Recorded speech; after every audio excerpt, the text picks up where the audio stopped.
Every 50 cycles, the galaxy held its breath, not because of war, not because of plague, but because of a machine so old that nobody remembered who built it first. They only knew what it did.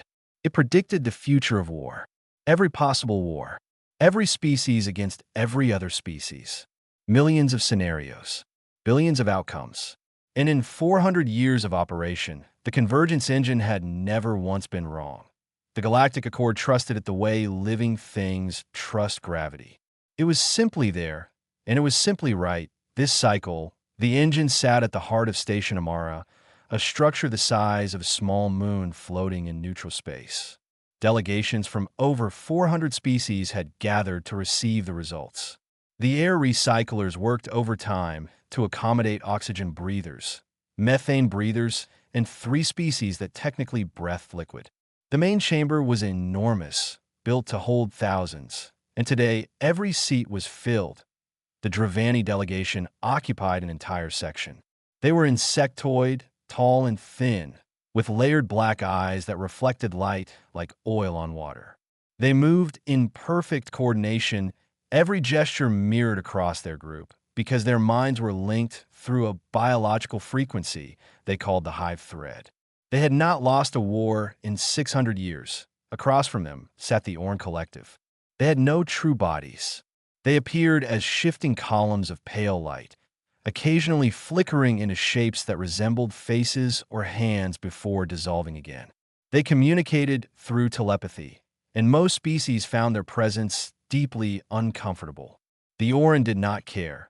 The Palori Empire filled the back rows.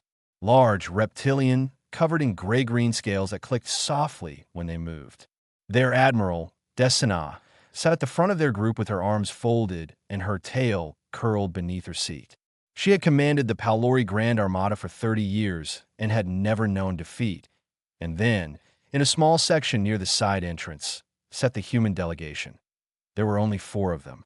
Their ambassador, Ro Achebi, was a tall woman with dark skin and short gray hair. She wore a simple dark suit. No medes, no ceremonial arme. She sat with her legs crossed and a data pad resting on her knee, looking more like someone waiting for a bus than someone about to hear her species' fate. The engine activated. The results played across the chamber's central display in cascading waves of data. Species after species, war after war, winners and losers calculated down to the hour, the minute, the individual soldier. Most results were familiar. The Dravani remained dominant. The Orin remained untouchable. The Palori remained aggressive but predictable. Then the human scenarios appeared. The chamber went quiet. Not because the results were shocking, but because they were so thoroughly unremarkable. Scenario after scenario showed humans losing. Against the Dravani, defeat in 9 days. Against the Orin, defeat in 14. Against the Palori, defeat in 12.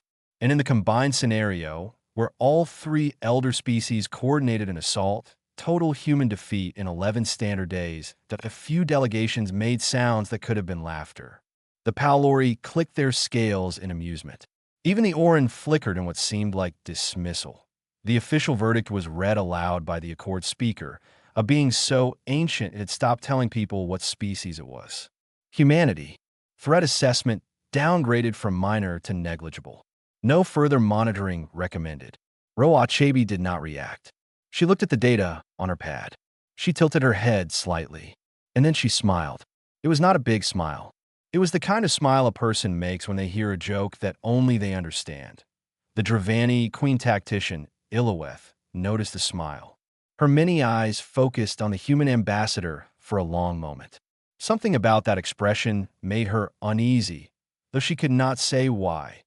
After the session ended, Rose sent a single encrypted message back to Earth. It contained the full simulation data and one additional line. They still do not understand what we are. 3 days later, a Palori scouting fleet of 15 warships crossed into human-controlled space near a small colony world called Ashfall. The colony held about 40,000 people. Miners, mostly. Families. A small garrison of 200 soldiers equipped with outdated weapons and one orbital defense platform that was older than most of the colonists. Admiral Desina had authorized the incursion personally. It was not an invasion, she told herself. It was a test, a simple push to see if the simulation was correct. If humans truly were negligible, they would surrender quickly, and the Palori would gain a foothold in a resource-rich sector without firing more than a few shots. Desina expected the operation to last 2 days at most, that on Ashfall, the colony's emergency sirens activated at dawn. People ran from their homes. Children were carried underground into the mining tunnels. The garrison commander, a woman named Priya Okafor, stood on the roof of the colony's administration building and watched 15 Palori warships descend through the atmosphere like falling stones. She had 200 soldiers, outdated rifles, one defense platform, and 40,000 civilians who had nowhere to run. Priya picked up her communicator. Her hand was steady. All units, this is Commander Okafor. They think we are negligible. I need every single one of you to prove them wrong. Hold the line. Help is coming. She did not know if help was coming, but she said it anyway, because that is what humans do. They say the thing that needs to be true, and then they fight until it becomes true. The Palori ships opened fire, and the galaxy's perfect simulation began to crack. The first Palori bombardment destroyed the orbital defense platform in under 90 seconds. It was old. It was slow. It never stood a chance. The explosion lit up Ashfall's sky like a second sunrise, and 40,000 colonists felt the ground shake beneath their feet. That should have been the end of it. According to every tactical model the Palori had ever used, a colony that lost its orbital defense would surrender within the hour. That was simply how civilized species behaved. You lost your shield, you raised your hands, you negotiated terms. War was expensive, and nobody wanted to die for a mining colony on the edge of nowhere. But nobody had explained this to the humans. Commander Priya Okafor watched the defense platform fall from the sky in burning pieces. She closed her eyes for 3 seconds. Then she opened them and started giving orders. Pull every civilian underground. Use the deep shafts, not the surface tunnels. Garrison units, I want teams of 10 spread across every major intersection in the colony. Mining crews, bring me everything you have. Drills, cutters, charge packs, haulers. If it can break rock, it can break armor. The colony moved, not in an orderly, military way. It moved the way a kicked anthill moves, fast and messy and furious. Mothers carried children on their backs while running. Miners grabbed industrial tools that weighed more than they did. Old men who had not held a weapon in decades picked up anything sharp and headed for the surface. The Palori landed their ground forces expecting empty streets and white flags. Instead, they walked into a nightmare. The first squad entered the colony's main corridor and triggered a tripwire connected to 3 mining charge packs. The explosion brought down 2 buildings on top of them. The second squad pushed into the eastern residential block and found every doorway barricaded with welded metal sheets. When they tried to cut through, humans behind the barricades fired through gaps with mining lasers meant to cut through granite. The Palori soldiers were bigger, stronger, and better armed. Their armor was rated to withstand standard infantry weapons. But mining lasers were not standard infantry weapons. They were industrial tools designed to slice through planetary crust, and they went through Palori armor like it was wet paper. By the end of the first day, the Palori had taken 4 blocks. They had expected to take the entire colony. They had lost over 300 soldiers. The simulation had predicted human resistance would collapse after 15% casualties. Human casualties had passed 60%, and the fighting was getting worse, not better. Commander Desina, watching from orbit, felt something she had not felt in 30 years of command. She felt confused. They should have stopped, she said to her tactical officer. The models say they should have stopped. Her tactical officer, a young Palori named Radhan, stared at the ground reports with wide eyes. Admiral, they're using their wounded as spotters. Soldiers who cannot walk are being carried to elevated positions so they can call out our troop movements. They are refusing to stop fighting even after losing the ability to stand. Desana's tail twitched. That is not rational behavior. No, admit it. It is not. Meanwhile, Ashfall's distress signal had reached Fleet Station Kindara, 3-star systems away. Fleet Commander Nkechi Obi received the message while eating her breakfast. She read it once. She set her food down. She read it again. Then she started making calls. Within 6 hours, she had assembled a response force of 42 ships. It was not a large fleet. The Palori had 15 warships in orbit around Ashfall, all of them heavy cruisers. By any standard calculation, 42 light human ships should not have been enough. But Nkechi did not plan to fight by standard calculations. She briefed her captains in a short, direct meeting. We are going to use adaptive fracture. I know most of you have only trained for it. This will be the first live deployment. Here's how it works. We do not fly in formation. We fly in clusters of 3. Each cluster operates independently. You engage, you break apart, you reform with a different cluster. You never stay in one pattern long enough for the enemy to predict your next move. You're not a fleet. You are a swarm with no hive mind. Understood. Her captains understood. Some of them were scared. All of them were angry. Ashfall had civilians. Families. Children hiding in mineshafts while aliens burned their homes. Anger, as it turned out, was a very effective fuel. The human fleet dropped out of faster-than-light travel at the edge of the Ashfall system and immediately scattered. The Palori sensors detected 42 contacts, then lost track of half of them within seconds as the ships broke into clusters and began moving in patterns that no tactical computer could track.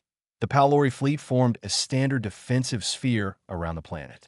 It was a textbook formation proven across dozens of wars. It was designed to meet an attacking fleet head-on. The humans did not attack head-on. The clusters hit from 12 different directions at once. They struck, pulled away, reformed, and struck again from a completely different angle. Every time the Palori turned to face one group, 2 more hit them from behind. Desina roared orders at her captains. Reposition, regroup, concentrate fire. But the humans were too fast, too scattered, too unpredictable. It was like trying to grab smoke. In 2 hours, the Palori lost 3 heavy cruisers. They had not destroyed a single human ship. Desina stared at the tactical display, her claws digging into the arms of her command chair. "What are these creatures?" she whispered on the ground. Priya Okafor heard the distant thunder of orbital combat and looked up. Through the smoke and dust, she could see flashes of light in the sky. Human ships, fighting. Help had come. She turned to what remained of her garrison and said the only thing that mattered. Hold a little longer. And they did, because that is what humans do. Saravan had existed for over 900 years. As a member of the Orin Collective, it had no body made of flesh or bone. It was light. It was thought. It was awareness shaped into a form that other species could almost see, a pale shimmer in the air that sometimes looked like a face and sometimes looked like nothing at all. In 900 years, Saravan had observed 6 wars, 2 extinction events, and the rise and fall of an entire civilization. It had studied the minds of over 100 species. It had mapped the thought patterns of creatures made of crystal, creatures that lived inside gas clouds, and creatures that communicated by changing the color of their skin. Nothing surprised Saravan anymore. Until Ashfall, the Orin Collective had sent Saravan to observe the conflict as a neutral party. The Accord wanted data. Real data, not simulations. Because for the first time in 400 years, the Convergence Engine's predictions were not matching reality, and that made a lot of very powerful beings very nervous. Saravan arrived in the Ashfall system 12 hours after the human fleet engaged the Palori. The battle was still ongoing. The Orin observer positioned itself at a safe distance and began doing what the Orin did best. It listened, not to radio signals or communication channels. The Orin listened to minds. The Palori minds were easy to read. They were structured, disciplined, orderly. Their thoughts moved in straight lines from problem to solution. They were afraid, but their fear was organized. It fit neatly into their mental architecture. Even in combat, the Palori thought the way they had been trained to think. Then Saravan reached out toward the human minds and flinched. The humans were chaos. Not the chaos of panic or breakdown. something else entirely. Their minds were running dozens of processes at once. Fear, yes, but also anger, also humor, also something Saravan had no word for, a strange burning thing that sat at the center of each human mind like a reactor core and seemed to generate energy from suffering itself that a human pilot, currently diving toward a Palori cruiser at suicidal speed, was simultaneously terrified, exhilarated, thinking about a song she liked, and calculating firing angles in her head. All at the same time, with no contradiction, no conflict, just raw, messy, impossible parallel processing that should not have worked, but somehow did. Saravan pulled back, disturbed that IT spent the next several hours observing more carefully. What it found did not make the situation less disturbing. It made it worse. The convergence engine, Saravan realized, had modeled humans as fixed entities. Each human was assigned a set of behavioral parameters based on their training, psychology, and physical capabilities. The engine then predicted how those parameters would interact with the parameters of the opposing force. It was elegant, it was logical, and it was completely wrong, because humans did not have fixed parameters. Under stress, humans changed. Not slowly, the way most species adapted over generations. Humans changed in real time. A soldier who was a poor marksman in training became an excellent one after watching her friend die. A pilot who had never attempted a particular maneuver invented it on the spot because the situation demanded it. A civilian with no military experience picked up a dead soldier's weapon and, within an hour, was fighting with a competence that should have taken months to develop. They taught each other. Constantly. One human discovered that Palori armor had a weak point at the neck joint. Within hours, every human on Ashfall knew about it. Not because someone issued an order, because they just told each other in the middle of combat, between breaths, in hallways and tunnels, and over broken communicators. And the most dangerous thing of all, the thing that made Suravan's ancient consciousness genuinely afraid, was this: the worse things got, the more creative the humans became. Desperation did not shut them down. It unlocked something, some hidden room in their minds that only opened when everything was falling apart. And inside that room were ideas that no simulation could predict, because those ideas did not exist until the moment they were needed. Saravan composed its report to the Galactic Accord carefully. It was the most important report it had written in 900 years. The convergence engine assumed that humans would fight the war we designed for them. This assumption is flawed. Humans do not fight the war that is presented to them. They disassemble it and build a different war from the pieces. Their behavior under extreme stress does not degrade. It transforms. They become faster, more creative, and more unpredictable the closer they are pushed to destruction. The engine cannot model this because it requires fixed inputs, and humans do not have fixed inputs. They are, in the truest sense, a variable that rewrites itself. Saravan added one final line. I strongly advise the collective to withdraw from any coalition against this species. We cannot predict what they will do, and anything we cannot predict, we cannot safely fight. Meanwhile, at Ashfall, Fleet Commander Nkechi Obi was proving Saravan's report correct in real time. She had linked up with 2 additional human fleet groups that had arrived from neighboring systems. With her expanded force, she launched an offensive that no tactical manual had ever described.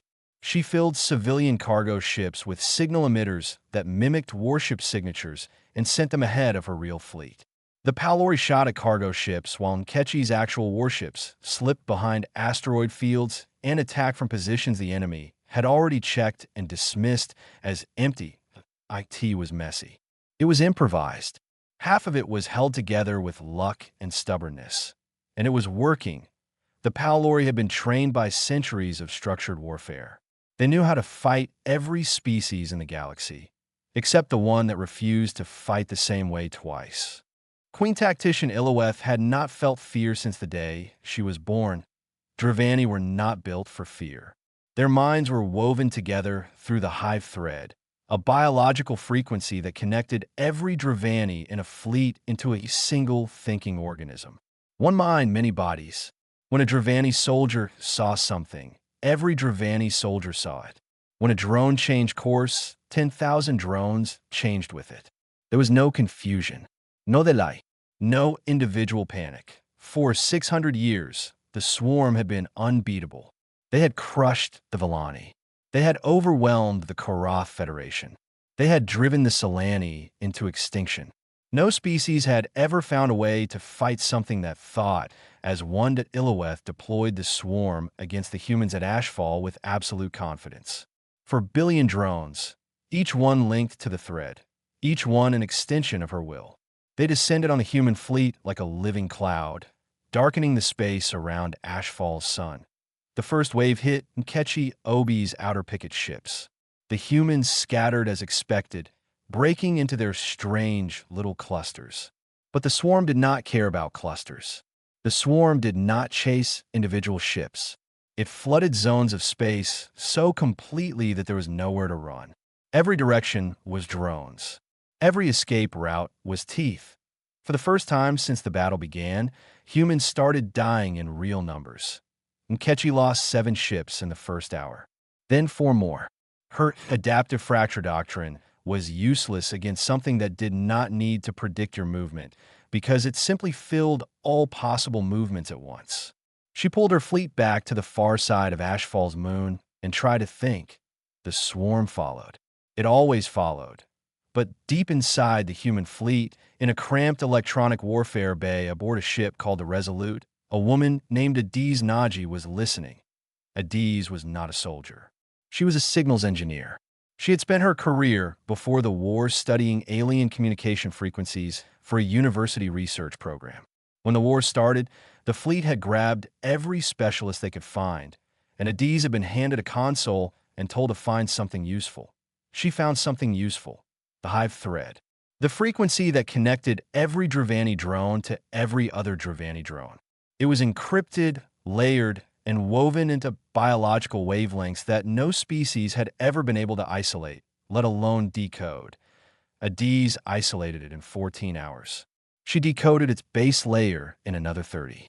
By the 72-hour mark, she had a working model of the Dravani command structure and a device that could inject false signals into the thread, she told Nkechi. Nkechi stared at her for 5 full seconds. Then she said, "Do it." Adiz activated the device. The effect was immediate. A cluster of 12,000 drones on the swarm's left flank suddenly received a command that contradicted their current orders. Half of them turned left, half turned right. They collided. Explosions rippled through the cloud like fireworks. Illoweth felt it.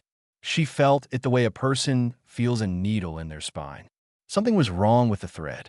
Voices that were not hers were speaking inside her network, giving orders she had not given. She tried to override. More false signals flooded in. Another drone cluster turned on itself. Then another. The beautiful, perfect coordination of the swarm began to tear apart from the inside. In the space of 1 hour, the humans destroyed over 800 million drones without firing a single additional shot. The drones destroyed themselves. Illoweth did something no Dravani queen tactician had done in 6 centuries. She ordered retreat. But the humans did not let her go. This was the part that confused the Galactic Accord observers more than anything else. In every war the Accord had ever recorded, when a defeated force retreated, the winning side let them withdraw. It was standard practice. It was civilized. Chasing a retreating enemy served no tactical purpose and only increased casualties on both sides. The humans chased. Nkechi's fleet pursued the retreating Dravani swarm across 2 star systems. They hit the stragglers. They destroyed supply ships. They gave Illoweth no rest, no time to regroup, no moment to repair her shattered thread. When questioned by the Accord Council, Human Ambassador Ro Achebi sat calmly in her chair and answered with 4 sentences. You are confused because your species fight for territory, resources, or strategic advantage. When you achieve your objective, you stop. That is logical. But you attacked our families. You burned a colony with children in it. We are not fighting for an objective. We are fighting because we are angry. And we do not stop being angry just because you start running. The chamber was silent for a long time. The Orin Collective's representative flickered once, brightly, and then spoke for the first time in the session. The collective formally withdraws from any coalition against humanity. We have no interest in provoking a species that treats war as personal. The Dravani delegation said nothing. Iloeth's compound eyes were fixed on Roachabi, and for the first time in her long life, the Queen Tactician understood what fear felt like. It felt like looking at a creature that should have been beaten, should have been broken, should have surrendered a dozen times over, and seeing it smile at you with blood on its teeth. Not because it enjoyed the pain, but because the pain had made it certain that it would never, ever stop. Admiral Destina had 12,000 warships. She stood on the command deck of the Palori flagship, the Iron Silence, and looked at the tactical display. 12,000 vessels, each one a masterpiece of Palori engineering. Heavy armor, long-range plasma batteries, shield generators that could absorb punishment that would crack a moon. This was the Grand Armada, the full strength of the Palori Empire, a force that had conquered 9 species and never been defeated in open combat. The Dravani had failed because they relied on tricks, drones and hive minds and fragile coordination that one clever human had torn apart with a homemade signal device. Destina would not make that mistake. She would find a human fleet, bring it to battle, and crush it with overwhelming force. Simple, clean, final. She entered human space with all 12,000 ships in a tight battle formation. Sensors swept every system. Scouts probed every asteroid field. The Armada moved forward like a wall of iron, ready for the decisive battle that would end this embarrassing little war. They found nothing, day 1. Nothing, day 2. Nothing, day 3, 4, 5. The human fleet had vanished. Every system the Armada entered was empty. Every station abandoned. Every colony evacuated. It was as if the humans had simply stopped existing. Desana's officers grew restless. Palori were predators by nature. They were built to chase, to fight, to dominate. Sitting in empty space, searching for an enemy that was not there when against every instinct they had. On day 6, the attacks began. It started small. A supply convoy at the rear of the formation. 6 cargo ships carrying food, water, and reactor fuel for the Armada. They were guarded by 4 escorts. At 0300 station time, when most of the Armada was focused on a sensor contact that turned out to be a decoy satellite, 3 human ships appeared out of an asteroid shadow, fired a concentrated burst into the convoy, and disappeared before the escorts could turn around. All 6 cargo ships were destroyed. The human ships were gone in under 90 seconds. 2 hours later, a communication relay station on the Armada's left flank went silent. When Destina sent a patrol to investigate, they found it had been physically dismantled. Not destroyed, dismantled. The humans had taken it apart, removed its power core, and left the empty shell floating in space like a gutted fish. Then a fuel depot. Then another supply line. Then a sensor buoy network that had taken days to deploy. Hit after hit after hit. Always at the places the Armada could not afford to lose. Always at the moments when attention was elsewhere, always by ships that appeared from nowhere and vanished before a single Palori weapon could lock on. Ketchiobi called it Ghost Doctrine. The principle was simple. Never be where the enemy is looking. Always be where they are not protecting. Do not try to destroy the enemy fleet. Destroy the things the enemy fleet needs to survive. Within 2 weeks, the Grand Armada was starving. Not metaphorically. Actually starving. Palori soldiers needed specific nutrients that could only be supplied by their homeworld's food production. The destroyed supply convoys had carried months of rations. Without resupply, the soldiers began to weaken. Their scales lost color. Their reaction time slowed. Morale, which had already been shaken by the invisible enemy, collapsed completely. Destina ordered rationing. It helped for 3 days. Then the humans hit the rationing distribution center. The Palori had never experienced this. Their homeworld was a paradise. Warm oceans, abundant food, gentle seasons. Their entire evolutionary history was built on plenty.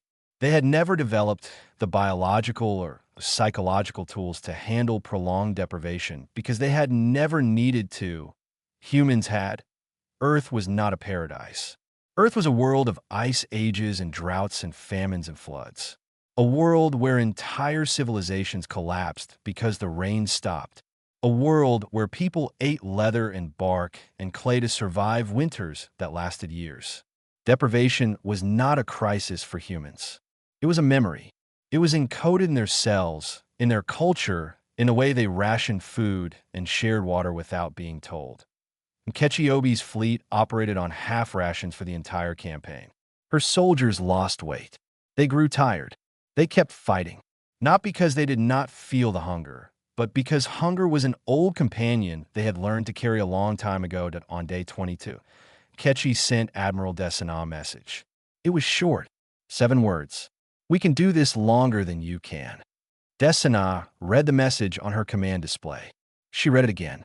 She looked at her crew, gray-scaled and hollow-eyed, moving slowly at their stations.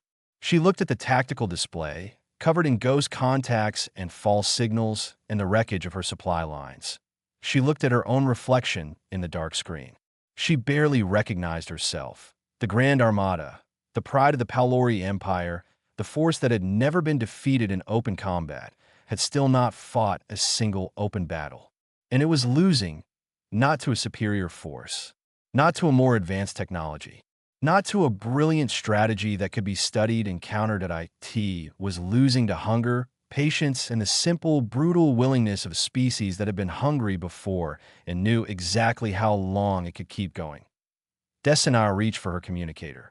Her claws trembled. She opened a channel to the Galactic Accord. "This is Admiral Desina of the Palori Grand Armada. We request an immediate ceasefire. Somewhere in the dark between the stars." Nkechi Obi heard the message and closed her eyes. She did not celebrate. She was too tired and too hungry for that. But she smiled. Just a little. The great chamber of Station Amara had never been this full. When the convergence engine ran its routine cycles, the delegations came out of duty. They sat, they listened, they filed their reports, and went home. But today was different. Today, every species in the Galactic Accord had sent not just their delegates, but their leaders. Presidents, queens, hive mothers, collective minds, beings so old they had watched stars die. They had all come because something had broken, and they needed to understand what. The Palori Grand Armada had requested a ceasefire. The Dravani had withdrawn all forces from human space. The Oran Collective had severed ties with the anti-human coalition before the war even reached its peak.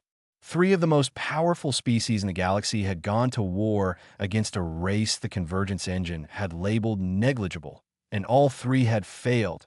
The engine had never been wrong before. The ancient speaker of the Accord stood at the center of the chamber and called for the final simulation. The technicians activated the convergence engine one more time, feeding in every piece of data from the real war. Every battle, every maneuver, every strange, impossible thing the humans had done that no model had predicted. The engine processed. The chamber waited that IT took longer than usual. Much longer. The engine typically produced results in minutes. This time, it ran for over 2 hours. The delegations grew restless. Some whispered. Some simply stared at the central display, waiting for the numbers that would make sense of what had happened. The results appeared. For a moment, nobody understood what they were looking at. Instead of the clean, confident predictions the engine always produced, the display showed branching probability trees that split and split and split again until they filled the entire screen with a web so dense it looked like static. Every scenario the engine tried to model fractured into thousands of sub-scenarios, each one leading to a different outcome. Victory, defeat, stalemate, outcomes that did not fit any existing category. The branches kept multiplying until the engine could not resolve them into a single prediction. AT the bottom of the display. In plain text, the engine printed a message it had never printed before in 400 years of operation. Outcome: inconclusive. Variable drift exceeds all modeling parameters. The chamber erupted. Delegates shouted, clicked, buzzed, and flickered in their various forms of outrage and confusion. The speaker called for order. It took several minutes. When silence returned, the speaker read the official verdict. The convergence engine is unable to produce a reliable threat assessment for humanity. All existing scenarios exceed the engine's modeling capacity. Humanity's threat rating is hereby upgraded from negligible to a new classification. The speaker paused and looked at the display. Unmodelable. The word hung in the air like smoke. 400 species stared at it and felt something shift inside their understanding of the galaxy. Then Ro Achebi stood up. She walked to the center of the chamber slowly. She was still wearing the same simple dark suit. No medals, no ceremonial anything. She looked exactly like what she was, a tired woman who had spent months watching her people fight and die, while the rest of the galaxy treated them like a footnote. She looked around the chamber. She looked at the Palori, whose scales had gone pale. She looked at the Dravani, whose compound eyes tracked her every movement. She looked at the Orin, who flickered gently in what might have been respect. "You built a machine," Rose said. Her voice was calm, quiet. The translators carried it to every ear and mind in the room. "You built a machine to tell you how we would lose. And it was a very good machine. It accounted for our ship numbers, our weapons, our technology, our population, our resources. It measured everything about us that could be measured. And based on those measurements, it told you that we were nothing." She paused. "But you made one mistake. You modeled what we are. You should have modeled what we become when someone threatens what we love." She let the silence hold for a moment. A machine cannot predict a mother who picks up a rifle she has never held because her children are in the tunnels below her. A machine cannot predict a pilot who invents a maneuver that does not exist because the maneuver that exists is not good enough. A machine cannot predict a signals engineer who cracks in 3 days a code that was supposed to be unbreakable because she is angry and she is smart and she refuses to accept the word impossible. Ro looked directly at Admiral Desina. "You came to our colony. You burned our homes. You thought the simulation had already won the war for you." She shook her head slowly. "The simulation was just math. We're not math. We're the thing that happens when the math says you should be dead and you decide that the math is wrong." She stepped back. "That is all I have to say."